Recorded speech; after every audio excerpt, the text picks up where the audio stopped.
Hello everyone, welcome back to my YouTube channel. তো finally চলে এলাম বোনের বিয়ের ভ্লগ নিয়ে। তো ভোর 4টের সময় আমরা চলে এসেছি পুকুরে জল কাটতে, মানে মেয়ে জামাইদের যে নিয়মগুলো থাকে সেগুলোই করে নিলাম। তারপর দেখো সকাল সকাল কিন্তু রেডিও হয়ে গেছি, আর এই যে গাড়িতে উঠে পড়লাম। এখন অনেক এনজয় করতে করতে আমরা চলে এসেছি নলহাটেশ্বরী মন্দিরে। আর আমার বিয়েটাও কিন্তু এই মন্দির থেকেই হয়েছিল, তো বেশ ভালো লাগছিল আবারও আসতে পেরে। আর আজকের ব্রাইডকে কেমন লাগছে অবশ্যই কমেন্ট করে জানিও। দেন এখানে বিয়েও স্টার্ট হয়ে গেছে।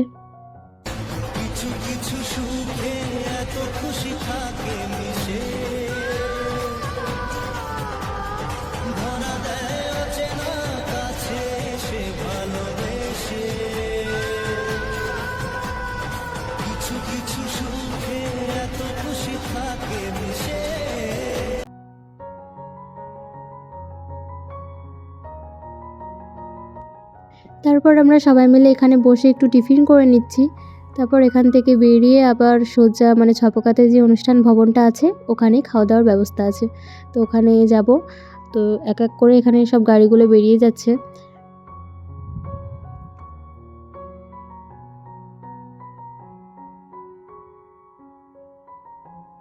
তারপর আমরাও পৌঁছে গেলাম অনুষ্ঠান ভবনে। আর এখানে এসেই দেখছি আশীর্বাদ শুরু হয়ে গেছে ওদের, মানে এক এক করে সবাই আশীর্বাদ করছিল। এখানে ছেলের বাবা করে নিল আশীর্বাদ, তারপর এখানে মেয়ের বাবাও করে নিল।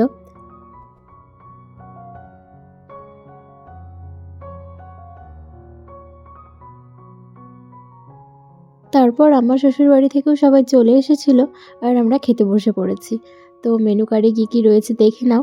তো প্রথমেই তো পাতে পড়ে গেছে একটা ভেজ কাটলেট, দেন ফ্রায়েড রাইস, পনির বাটার মশলা, তারপর মিক্স ভেজ, ডাল, আরও অনেক কিছুই ছিল। তো খাবার দাবার কেমন হয়েছে সেটাই জিজ্ঞাসা করছিল মেয়ের মামা, মানে আমার ছোটো কাকা। তো খাবার দাবার তো খুবই ভালো ছিল। তো খাওয়া দাওয়া করে আমার শাশুড়িরা চলে গেল, আর আমরা খানিকক্ষণ ছিলাম, মানে তনুর সাথে খানিকক্ষণ টাইম কাটাচ্ছিলাম।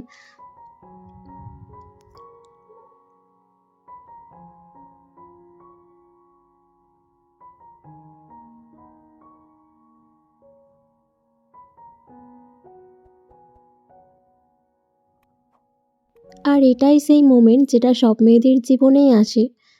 তো যাই হোক, মনটা একটু খারাপ হচ্ছিল, যদিও কাছেই বিয়ে হচ্ছে আমার মতোই, বাট তাও। তো যাই হোক, আমি আর ভিডিও করিনি।